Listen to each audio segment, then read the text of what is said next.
This is an introduction to my new stereo compressor, the P38EX Mk2.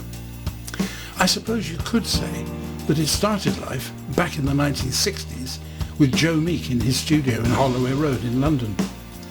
He was constantly looking for practical equipment that would help him with record production.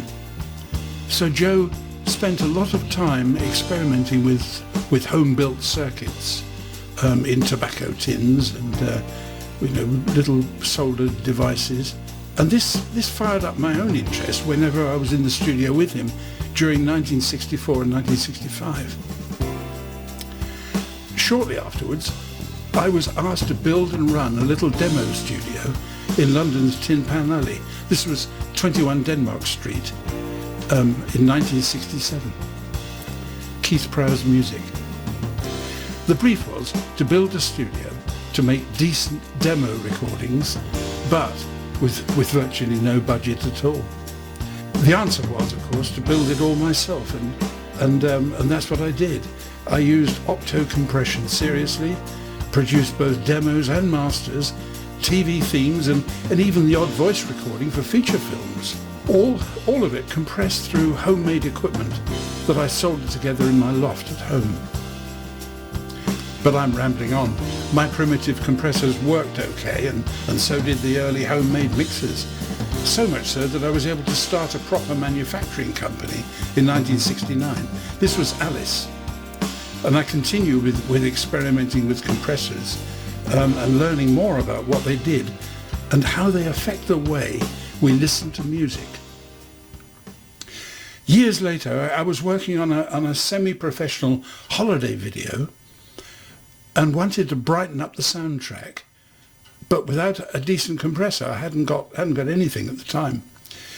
So I decided to build one. I built a stereo compressor, opto, based on old designs from the old days, and this became the first prototype of the Joe Meek SC2. It quickly became in huge demand in studios all over the world. Since those days there have been many modifications and design changes, of course, but the opto principle is still the same, and it's still valid, and it's still important. It brings recordings to life in a way that you just don't get with digital plugins.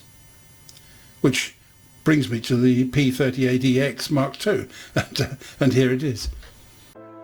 First, a quick look at the controls.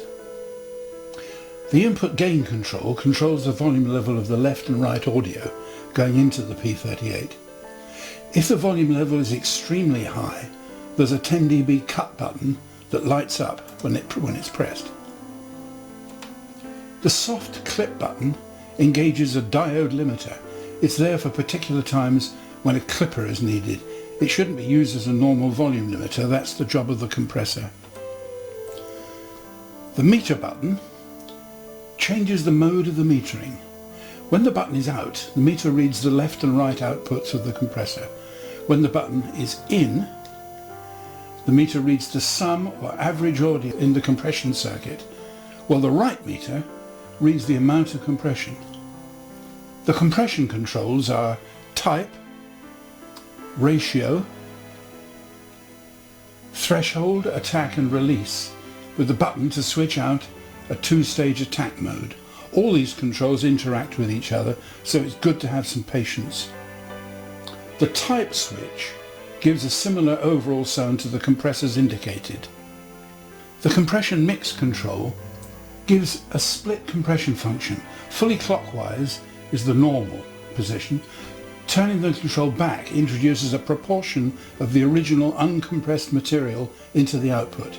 There's a stereo width control that gives the ability to set the stereo width all the way from mono through normal in the middle up to 150%, where the image is extended.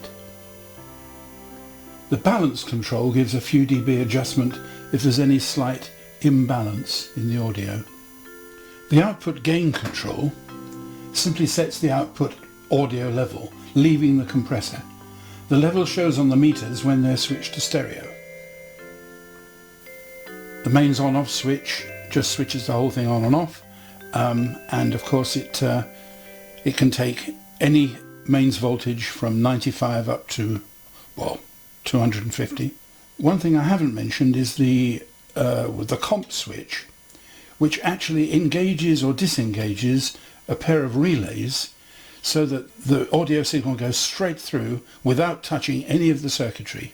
When the compression switch is in, then the compressor is engaged. So now for a bit of a demo. I've got an original SC2 version 105 and a brand new P38 Mk2, and I've got some backing tracks courtesy of Guy Fletcher and British Grove Studios, and I've got some audio sort of routed through. Unfortunately, both of these compressors have got hard bypass switches, so you can see as I'm doing the demo switching the compressors in and out, and I've got the P38 behaving like an old SC2. So here we go.